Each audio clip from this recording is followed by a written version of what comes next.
Hello and welcome to Speaking Football. My name's Tommy Hay and I'm joined here in Madrid by my colleague Ruben Palomero for episode number 113 of this series. Thank you to everyone out there for joining us today for our first show back after the summer break.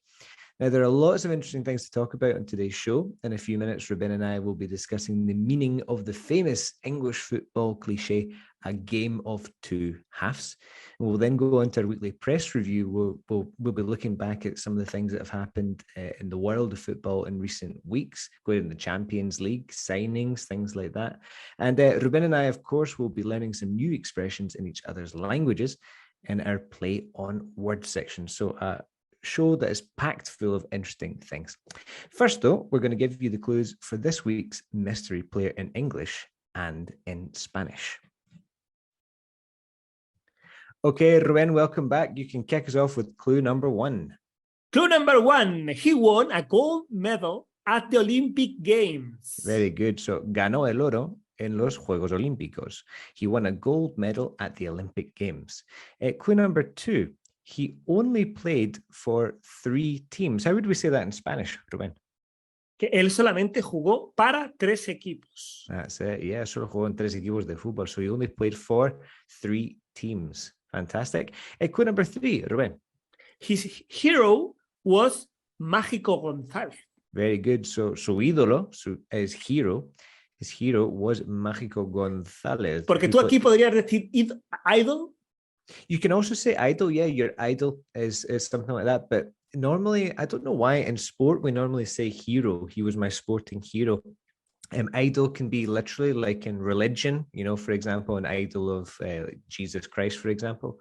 But yeah, normally we would say his hero is sporting hero or her sporting hero. So this person's sporting hero or football hero was Mágico González, who played for Cádiz, didn't he? Yes. That's a bit of a clue there about what part of Spain this player is from. Clue number 4, he retired, se retiró. He retired because of ankle problems. Now, what does ankle mean, Ruben? Ankle es el tobillo. Very good. Not to be confused with... Con el tío, no es con el tío. Con el tío, that's it. Los problemas con su tío. Yeah, he didn't retire because of problemas con su tío, sino, dolencias en el tobillo. He had ankle problems. He had pains, dolencias, he had pains in his ankles. So he retired because of these ankle problems. And clue number 5, Roman. Nowadays, he's a commentator. Very famous in Spain. Is he very famous in Spain? Yeah. Yes, everybody knows that he's a commentator. That's it. So that's his new job. Obviously, that's a very common job for footballers to go into when they finish playing football, when they retire. Very often they become commentators or tertulianos. How do we say tertulianos in English? Pundit, very good, exactly. So they become pundits or commentators.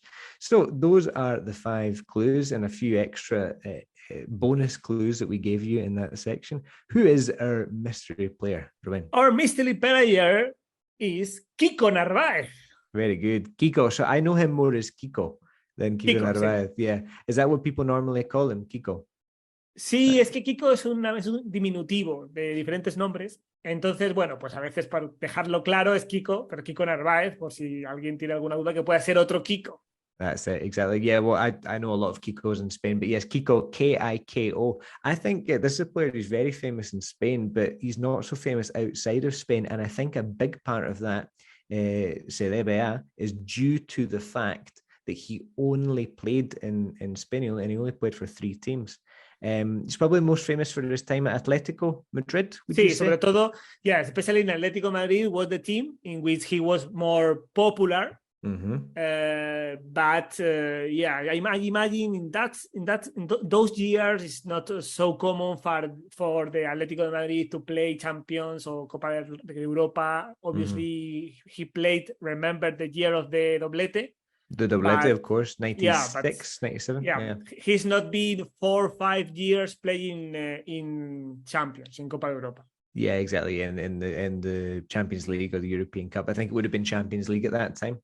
Although he probably played in the Champions League. It would be the 1990s. So, and famous because of his role in the Olympic team the famous Spanish Olympic team in 1992. So I think in Spain, very, very famous, not so famous outside of Spain. But did we have many winners this week? Yeah, of course. For example, acertaron CBP, que dice Francisco Miguel Narváez Machón, José Realmenteros y Daniel Martín Castillo, que ya sabes que son nuestros dos clásicos. Javier Marín dice Vicente Engonga, no era Vicente Engonga. Jordi Nordic dice Kiko, por supuesto. Aupa Lega nos dice corn nut, toasted corn, que es la forma de decir Kiko, el alimento, ese que te dejas las muelas.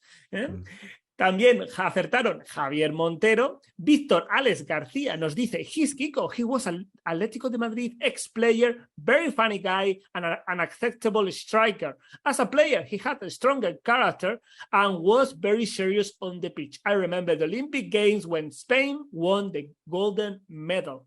J.O. Cántaro también acertó. Y Sebastián, que nos dice, the mystery player is Kiko, a great striker and a very funny man.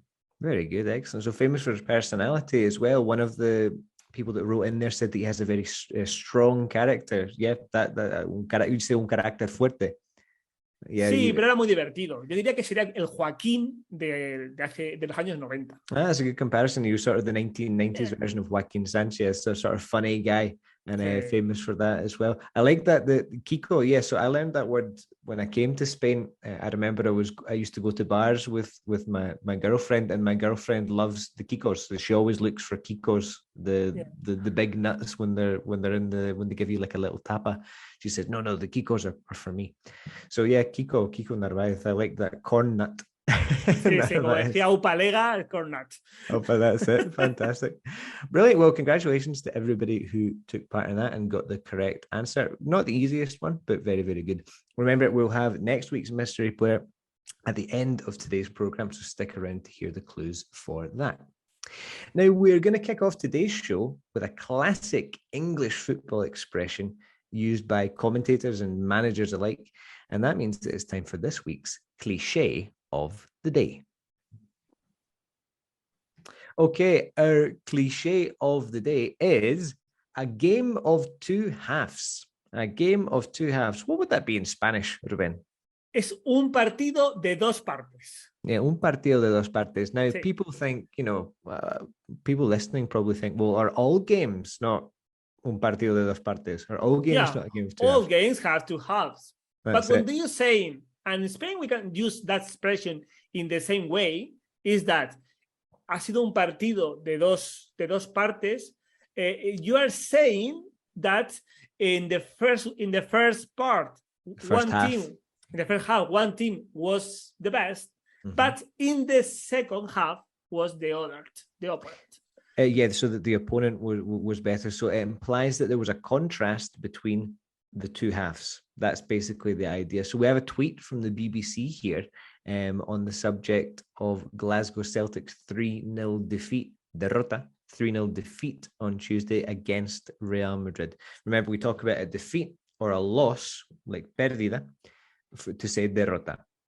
So they had a 3-0 defeat or a 3-0 loss against Real Madrid on Tuesday night. And the tweet says it was a game of two halves at Celtic Park. So this is a very, very famous football cliche. So we've translated that literally, un partido de dos partes. I think we have the meaning. Would you say el partido del otro día fue un partido de dos partes? Sí, el Celtic fue mucho mejor en la primera.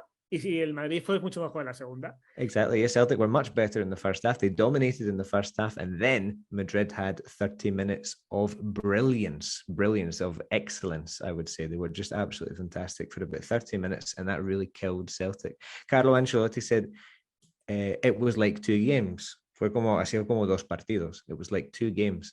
First half, we suffered a bit with intensity. Sufrimos un poco con la intensidad del Celtic. Second half, we had control. Lo controlamos, ¿no? Lo dominamos el partido. Second half, we had control. This was a very interesting game. I was messaging you during it, Ruben, on WhatsApp because we were both watching it. What did you think of Celtic, Glasgow Celtic? Were you surprised? I don't usually watch Scotland matches. Yeah, Scottish football. Yeah. But I was very surprised with the intensity of the Celtic. I think he was very, very, very, very brave.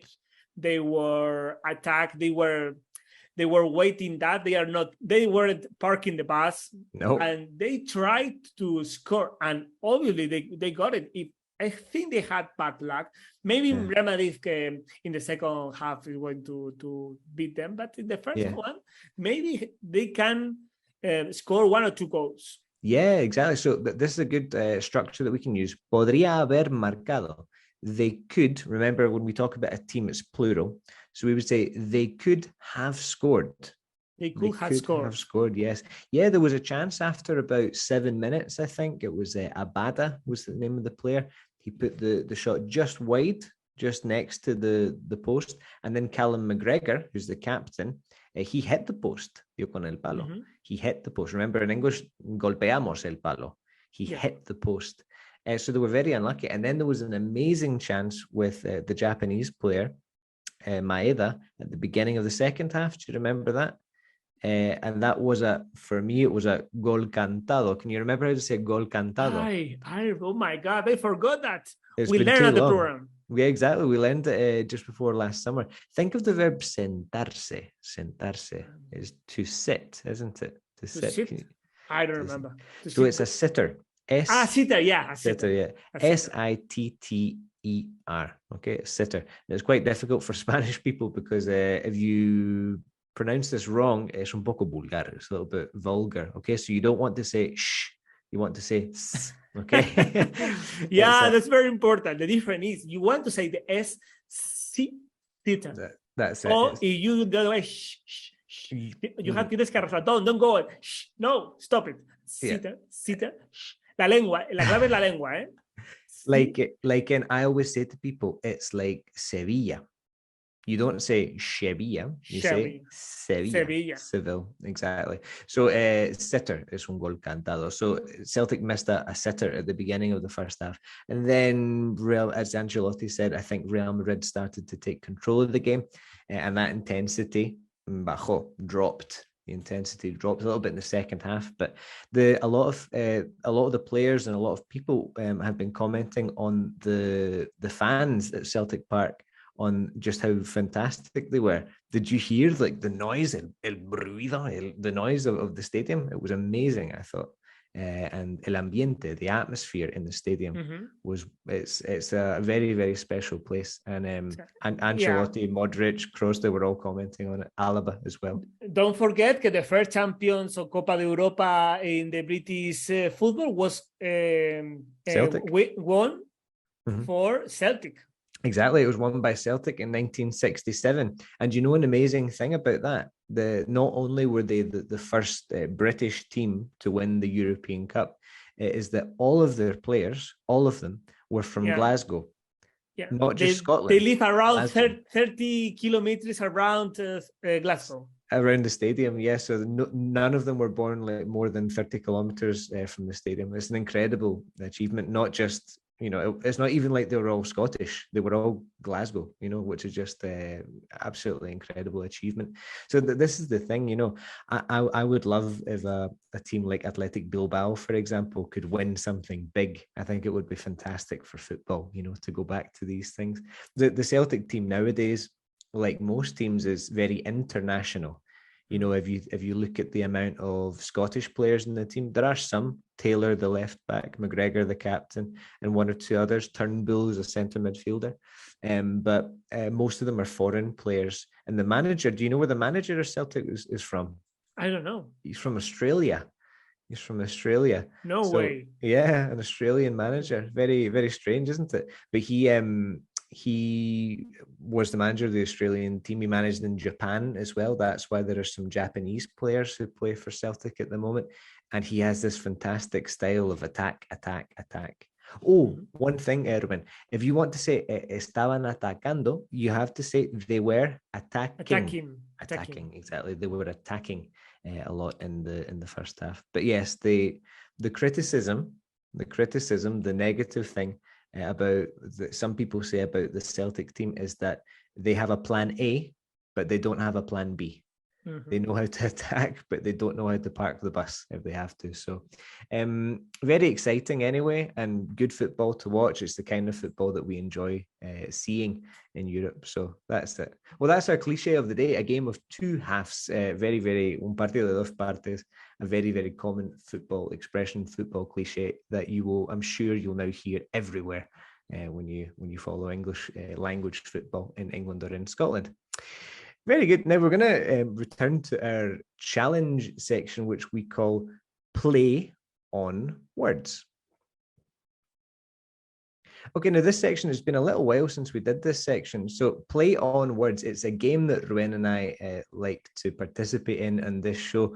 Just for people who are joining us for the first time or who haven't listened to us over summer, can you remind us, or can you remind the listeners of the idea behind this game? Yes, the idea of this section is to discover new words or expression in different languages. For example, I've been looking for Spanish words from Spain, South America, whatever, and Tommy, we are going to check if Tommy knows the meaning. And the same way, Tommy has been he's looking for British words, and I am going to try to find out, to guess, guess what's the meaning. Exactly, that's it. Yeah, we're going to try and guess the meaning of the expressions in each other's languages, and we always have 2 words each. And now the reason we have 2 words each is because I was given inspiration from a professor that I had at university, and the professor told me that when you learn a new expression, you should always try and learn another expression, like an equivalent expression. So you should never just learn 1 word per day. You should always try to learn 2 at a time. And it's a good way of multiplying the things that you know. So we'll come away and I'll know 2 new expressions and Ruben will know 2 new expressions. So Ruben, would you like to give me a word in Spanish and I'll see if I can guess, adivinar the meaning? I have an Spanish expression in this case. Mm-hmm. I think it's going to be easy for you, but we are going to try it. Okay. The expression is de bote en bote.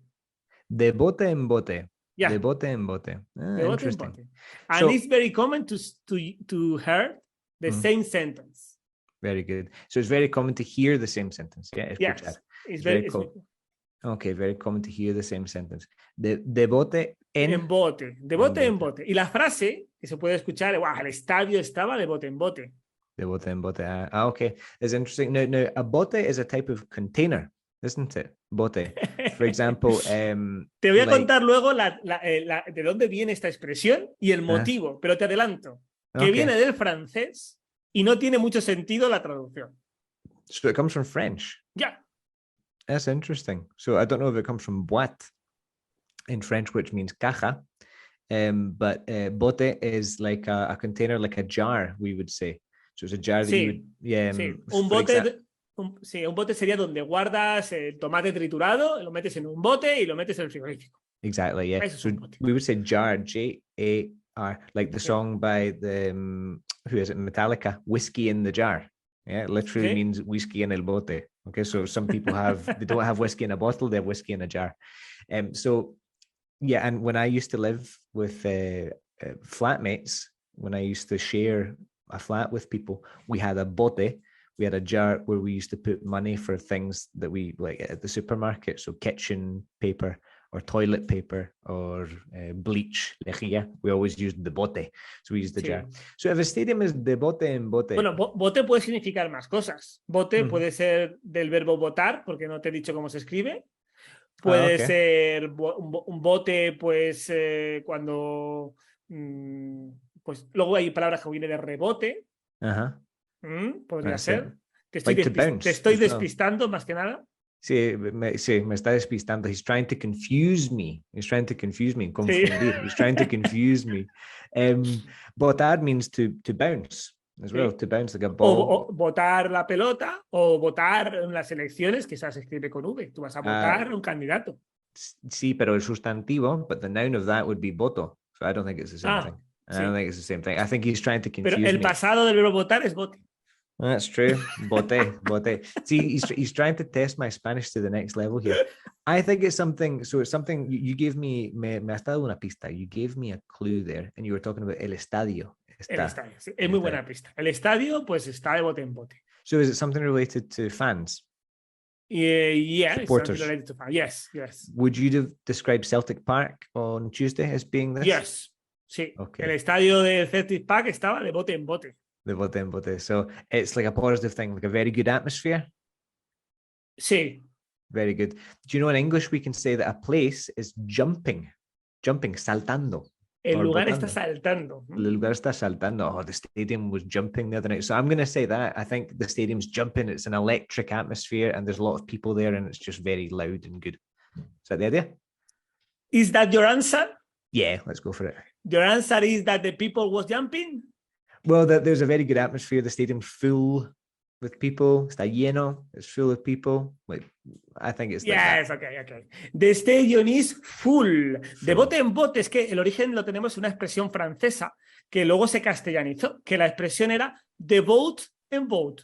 Lo siento por mi francés. ¿Qué significa? De extremo a extremo. O sea, que haya tanta gente que estaba de un extremo al otro extremo estaba lleno. Okay. Y al castellanizarse, pues se castellanizó por de bote en bote. Pero realmente en español no tiene sentido decir eso, que es lo que actualmente conocemos. Y como podemos comprobar, pues nada tiene que ver con un bote o algún recipiente, más bien todo lo contrario. Es simplemente que de francés significaba de extremo a extremo, con lo cual estaba lleno. Okay, interesting. Yeah, I think that makes perfect sense. I was feeling that. I know that there's also an expression that we have similar to you in Spanish, that a place is like sardinas, a place is like sardines, or maybe a bar or like a concert or something. Sí, puedes decir que estaba como una lata de sardinas. So I was thinking like bote as a container, something like that. But no, it's a bad translation of French. So estaba de bote en bote. So I could say, for example, el Celtic Park, el estadio, estaba, what I say, estaba de bote en bote. De bote en bote. O puedes decir, oye, hemos estado por el centro, ¿cómo estaba? Buah, estaba de bote en bote. Okay, so yeah, I would say it was packed. We would say it was packed. It was packed with people. Yeah, fantastic. That's a very good thing. Very good, Tommy. Very good. Excellent. 1 point for me. We're starting well. Now, we've got a break coming up in about 2 minutes. However, I'm going to give you my word in English, and I'm going to start with, do you want the easy one or do you want the hard one? Do you want the difficult one or the easy one? The easy one first. Start with the easy one? Okay. I want to warm up. Okay, you want to warm up. Very good. Excellent. Okay, so the easy, entre comillas, inverted commas, one is through ball. Through ball. Through ball. Now, you're going to have to ask me how to spell this, because through can be spelled in two different ways. Are you thinking of lanzar or a través de? Lanzar, the past tense of, for example, lanzó would be THREW, but it's not that. It's through, the preposition. Like, exactly, like a través de. So through, THROUGH, ball. Okay. Through ball. O sea, through the preposition is a través de algo, ¿no? Atravesar algo. I am going to, voy a cruzar through the jungle. I am going to through the jungle será atravesar la jungla. Atravesar, exactly, or pasar por, to go through something like that. So a through ball. Now, we don't really have too much time left, so we're going to leave this before the break, okay? Those of you listening to this live on the radio or podcast, pause the video or pause the audio if you're listening on the podcast.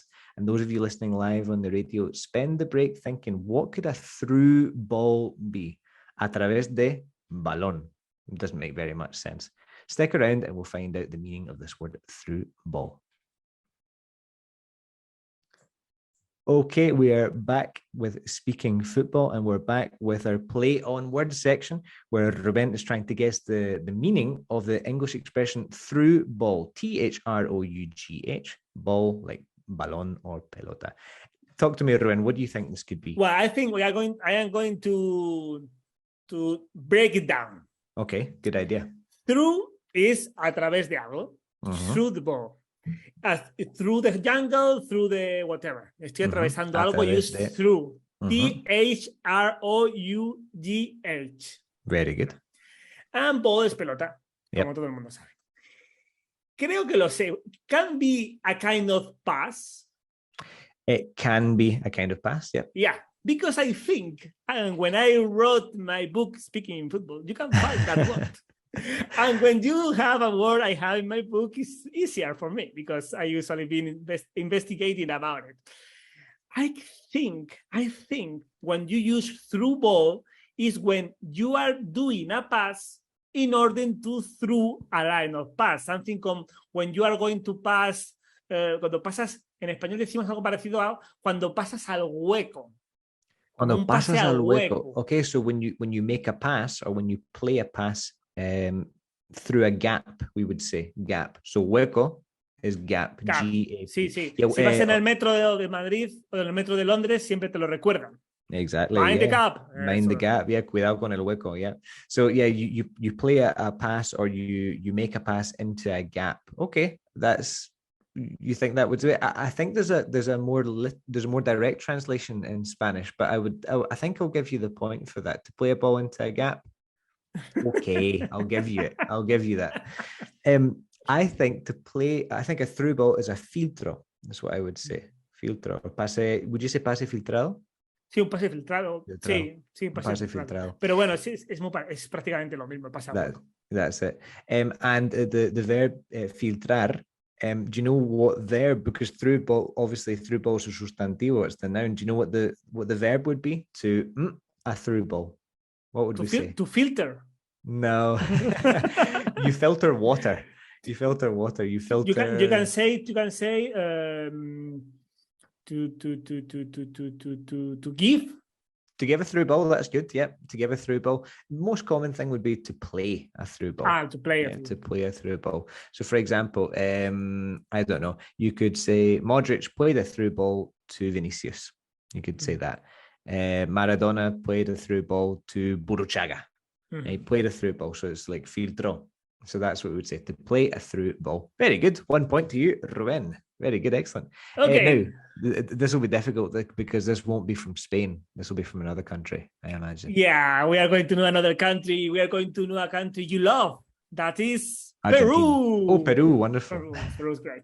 I love Peru too. We are going to learn an expression, a way of saying that is, what do you say? ¿Qué significa, Tommy? Cuando en Perú escuchas fútbol chakra. Chakra. Sí, fútbol chakra. Fútbol ¿Qué significa chakra. fútbol chakra? What does football chakra mean? Now, chakra sounds almost Indian, I would say, in Indian from India or something like that, the south of Asia. It sounds chakra. In fact, I'm sure chakra means something in Hindi or something like that. I've definitely heard it before. Football chakra. Now, you're going to have to give me a hand here. You're going to have to give me a hand. You're going to have to give me some help. Es una forma de denominar a una forma de jugar, un poco. Okay. Tú dices, no, esto es como es como una modalidad. Right, okay. Están jugando fútbol chakra. Okay. So it's a way of to denominar, to describe, I would say. A way of describing, una forma de más sí, una forma de jugar. Yeah, sí. Una forma de más gerundia. It's a way of describing a particular style of football. Would you say it's positive or negative? It depends on what you prefer. Okay, right. if I'm imagine I am José Mourinho, do I like this? Bueno, digamos que posiblemente José Mourinho estuviera más cerca de jugar en algún momento fútbol chakra que Guardiola, por ejemplo. Okay, so you could say that perhaps Mourinho is closer to the philosophy of fútbol chakra. Podrías decir algo así. El equipo de Mourinho está jugando prácticamente a fútbol chakra. Fútbol chakra, yeah. Okay, I'm getting close to this idea. So I think it's possibly quite a conservative way of playing and a negative way of playing.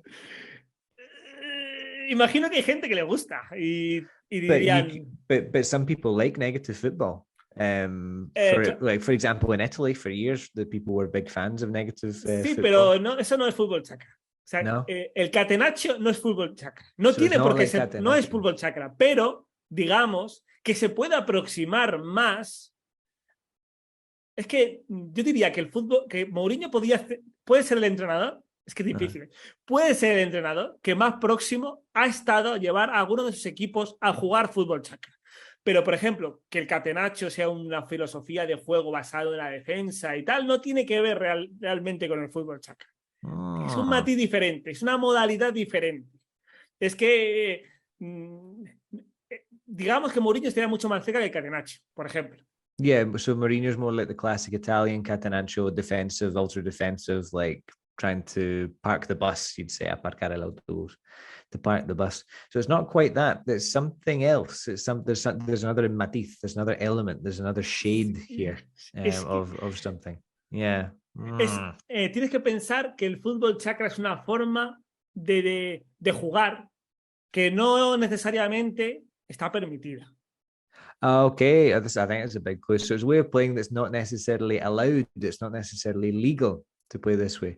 Would it be something like, if I was to say, like, it's a bit sort of dirty, guarro? It's a game of juego sucio. La clave es que aciertes con la definición.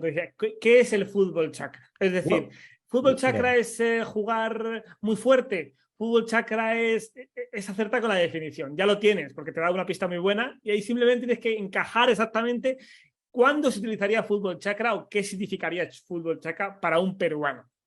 Yo diría, I would say, that it's sort of like el juego sucio, sort of dirty play. I am going to read the definition.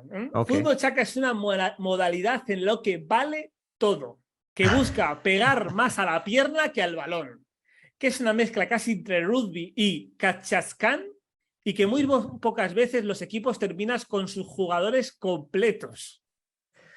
Right, okay. So, yeah, dirty football. Dirty football. Yeah, it's a way in which when you are playing football and you are not playing football, but obviously you can do with the rules that kind of things. Yeah. But es cuando te aproximas a un fútbol en el que vale todo. Lógicamente nunca se puede jugar eso, salvo que no haya árbitro, pero incluso puede servir para definir alguna situación. Es que están cerca del fútbol chakra. El fútbol chakra está, y eso en algún sitio, se juega un partido en la calle entre gente. ¿Esto qué es? Fútbol chakra. Right, okay, so it's almost like hooligans football. It's like thugs, thuggery. That's a very good word. A thug is un matón, a thug. Sí. And if you describe something as thuggery, it's like de un matón. ¿Qué partido para ti ha sido el más próximo de la historia a ser fútbol chakra? Yo me estoy acordando de un Celtic Atlético de Madrid. Yeah, that was quite bad. Yeah. No, I can think of one, but probably, I think we've spoken about it before. It was a cup final in England in the 1970s, Leeds United against Chelsea. Yeah. It's the worst one I've ever seen. Yeah, very popular too. Completely ridiculous. And it was just players fighting each other basically on the pitch. I think I posted it on my Twitter some weeks ago or some months ago, but yeah, that was the worst one I've ever seen. And I've seen a few. Do you remember in the World Cup the Netherlands against Portugal 2006? Portugal, yeah, that was football chakra. I think that was just hooliganism. I think it was just a really dirty game, I would say, probably. If you remember that one. I don't know how many red cards there were, but it was a bit of a disaster. But yeah, football chakra. I like that. Dirty football. Okay, very good. Did I get the point there? You had the point. You had two full of them.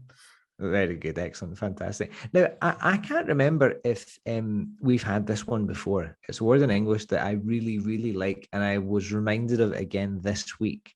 And it's poacher. Poacher. Poacher. Is that French? Porque suena pollo en francés. No. Well, this is where it gets complicated. Okay, no tiene nada que ver con esto. It doesn't have anything to do with this.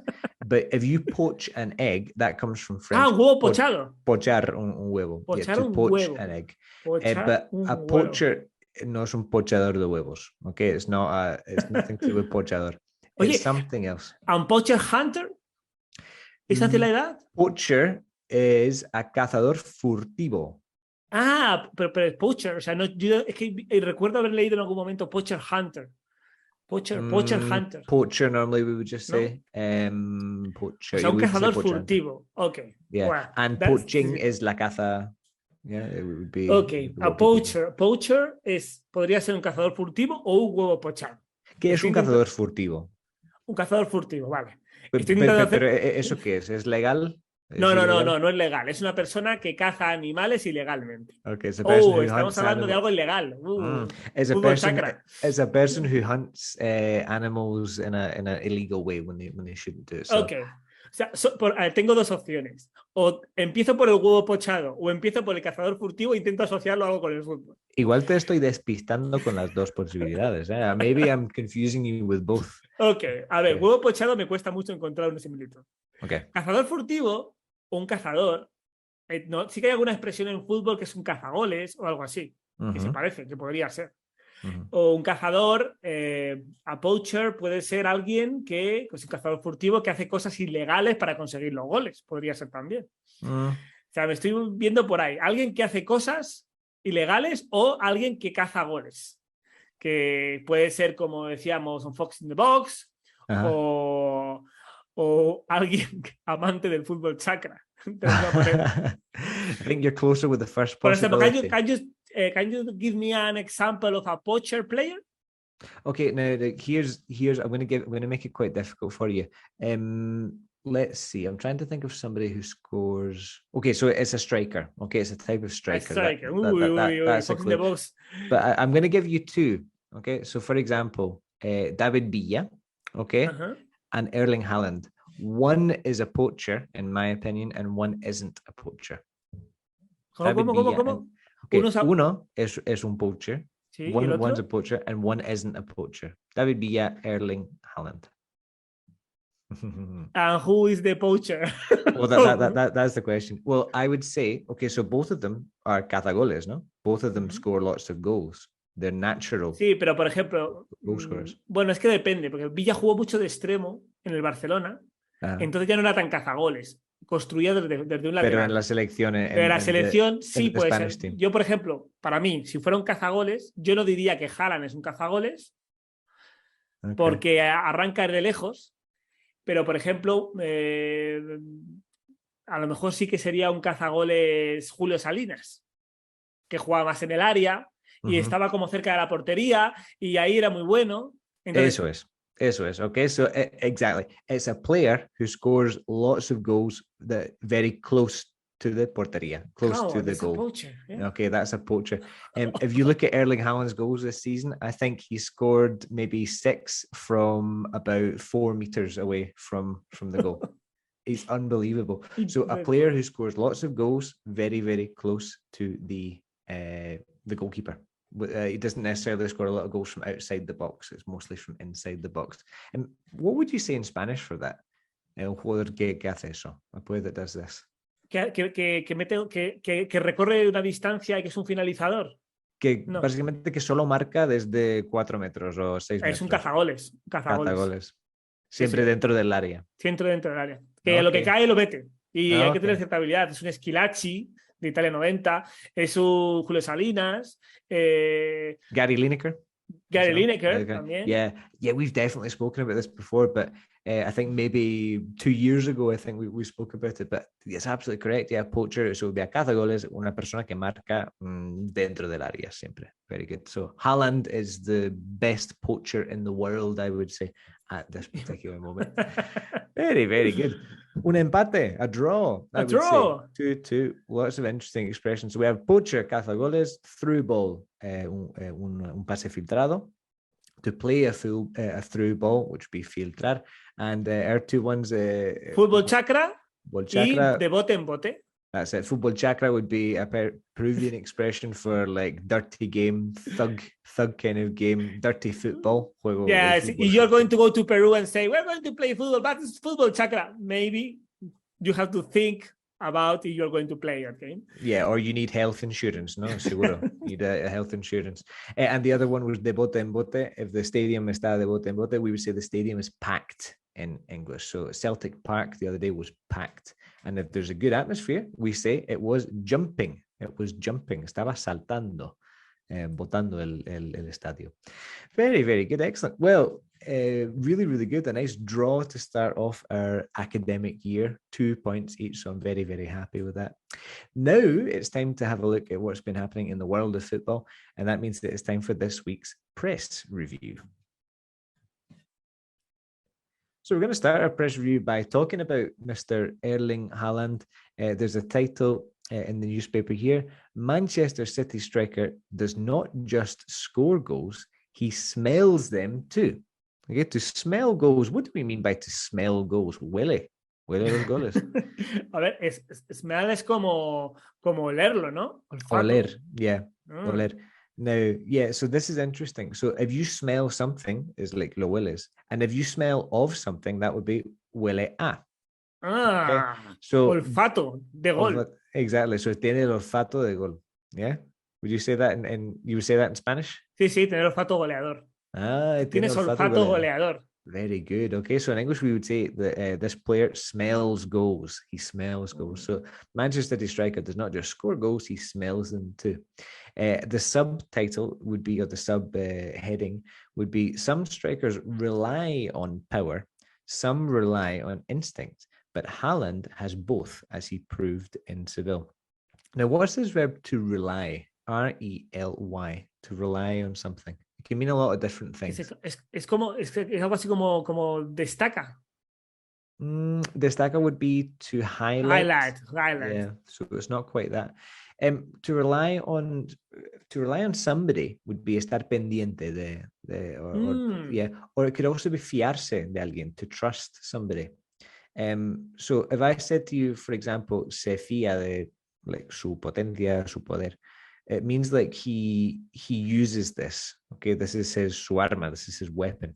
Okay, so I don't know how you would translate that literally into Spanish. Pues sí, lo que dice un poco es que algunos delanteros confían en su fuerza, otros confían en su instinto, pero Haaland tiene los dos y lo ha probado en Sevilla. Very good, excellent, fantastic. We've translated it perfectly. Yeah, so it'd be confiar en algo.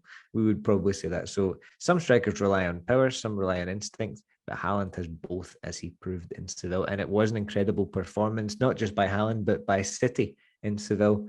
Very sad for Seville to lose 4-0 at home as well, but City are just a very good team. And that brings us on to our next title of the day, which is about Julen Lopetegui, who's for the momento, is still there. He hasn't lost his job at the moment, at least at the time that we're recording this program. Lopetegui says, tenemos un nubarrón que hay que despejar. So this was, I read this in the Spanish press the other day, and I like this word nubarrón.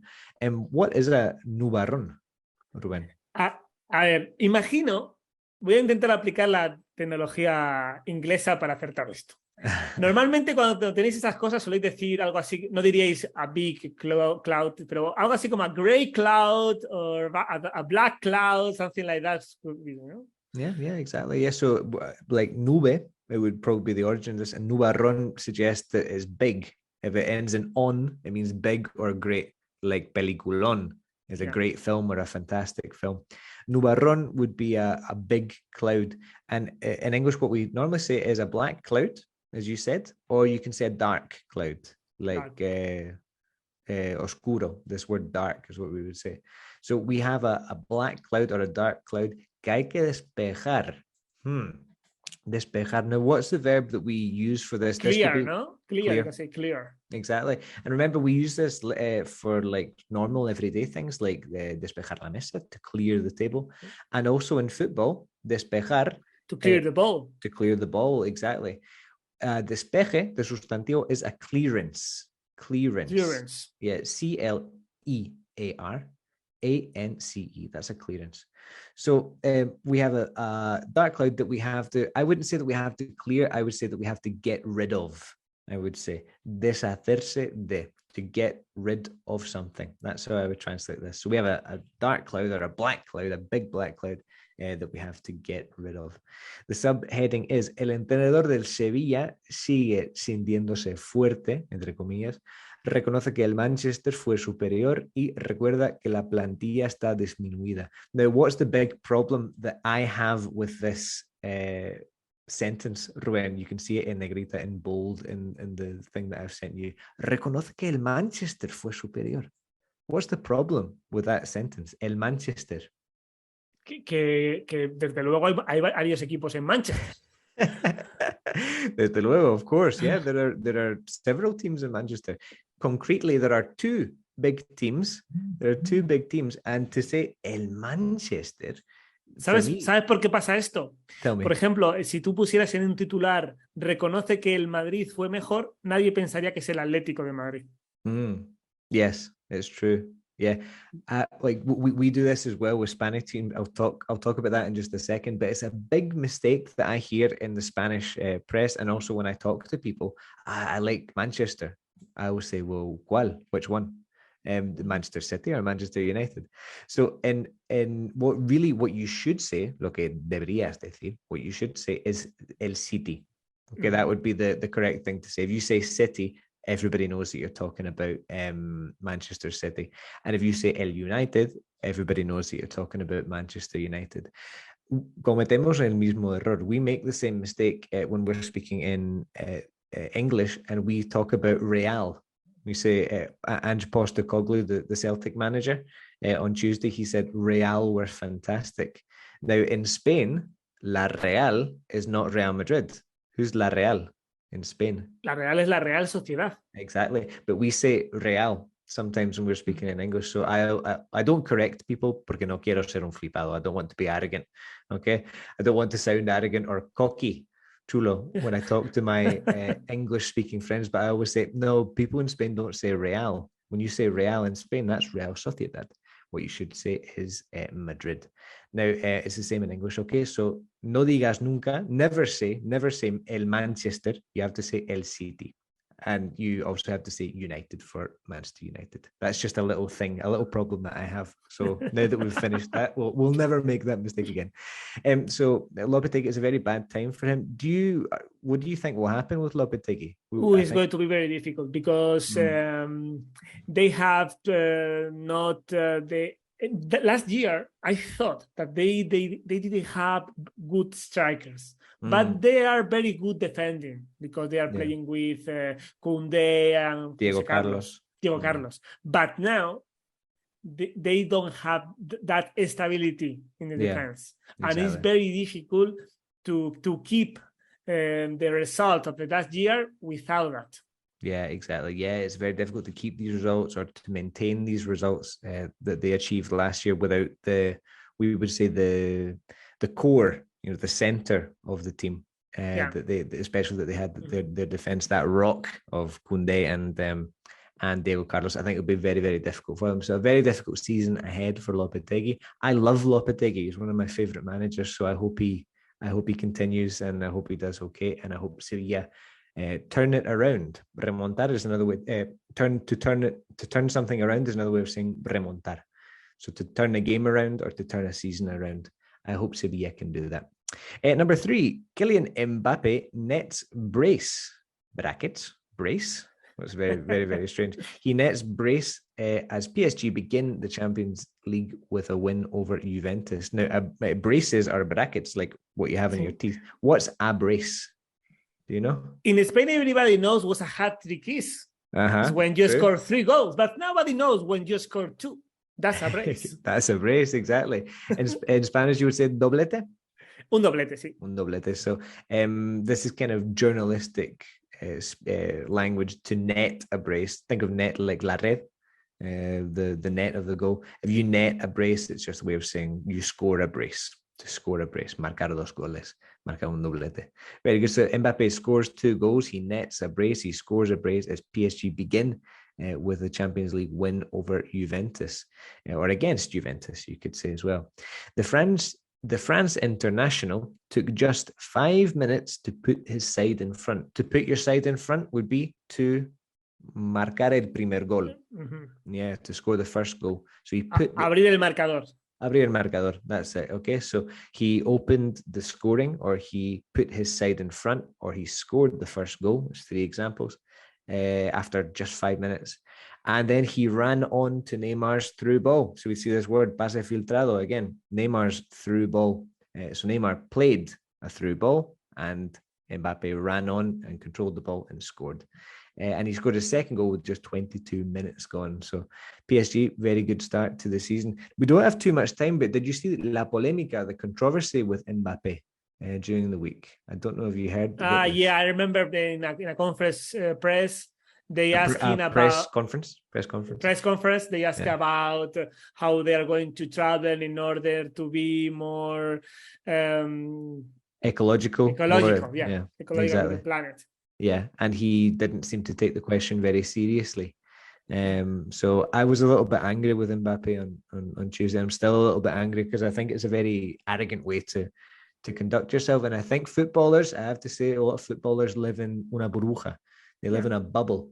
And I think Xavi was correct the other day when he said that they asked Xavi about the question of traveling and all that kind of stuff and being more ecological.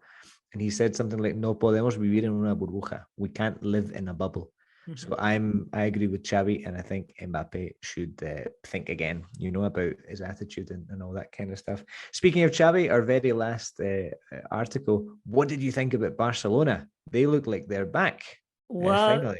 I think they have done very good signings, made very good signings. Mm-hmm. Lewandowski is awesome, incredible. Oh, yes. It's incredible because I've been the last matches and it's very, very, very reliable.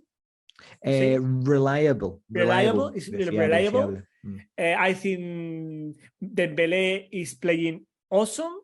Yep. And now they have a defense. So I think it's a serious team, not like the last year. Now it's a serious team who can beat whatever. Yeah, or whoever, no? Whoever they can, they can beat any team. It looks like it anyway with Lewandowski. I think he's just imparable, unstoppable at the moment. So yeah, Barcelona absolutely flying, and I'm really looking forward to seeing them this season with some of these new players. I still don't know how they're paying for these new players. I don't know how they've made these fichajes, these signings, but maybe that's something we'll discover in a few years or in a few months. So good news for Barcelona, good news for Spanish football in general, with wins apart from Sevilla, obviously, but wins generally speaking for the Spanish team. So it's all been very good. Now, we don't have too much time left, so it's time to finish the program, as always, by giving you the clues for next week's mystery player. Okay, Ruben, kick us off with clue number 1. He played in Spain, England, France, and India. Very good. Jugó en España, Inglaterra, Francia y la India. He played in Spain, England, France, and India. Clue number 2. His nickname was D'Artagnan, like one of the three musketeers. No, how do you say that in Spanish? The three musketeers, los tres. No, bueno, D'Artagnan era uno de los jefes y luego estaban los tres mosqueteros. Yeah, no era uno de los tres. Era como el. Yeah, from the three musketeers. Sorry, yeah. Exactly. D'Artagnan de los tres mosqueteros. Yeah, from that. D'Artagnan, so it's the same thing. Mosqueteros, I like that. The three musketeers. So his nickname, su apodo, his nickname was D'Artagnan. Very good. Clue number 3, Ruben. He won the World Cup and the Euros. Very good. He won the World Cup and the Euros. Campeón del mundo y de Europa. Clue number 4. In Spain, he played for Villarreal. And you can see on the photo that we have on Twitter that he is wearing a Villarreal kit, a Villarreal strip, a Villarreal shirt.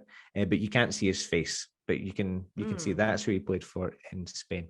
And clue number 5. Very interesting one here. His mother is Asturian. Very good. Okay, so Asturiano, Asturiana would be Asturian. You could also say from Asturias. Asturias in English is Asturias. It doesn't change. So his mother is Asturian, from Asturias. And his father, I think, was Portuguese. So from a very exotic family, I would say, this particular player. If you think you know the answer, you can write to us on Twitter. It's speak_football_.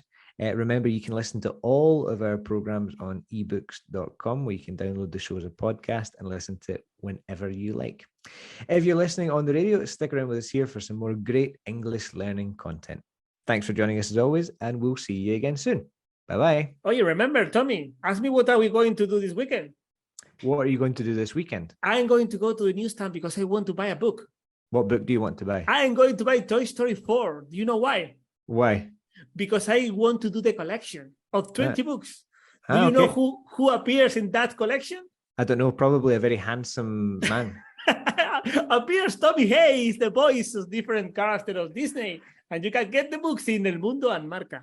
That's true. That's true. Yeah, well, I didn't know that, but I'm glad that you told me now. So I will be appearing in El Mundo Marca as part of the Disney collection, which is, what did I do? I did Monsters, Inc.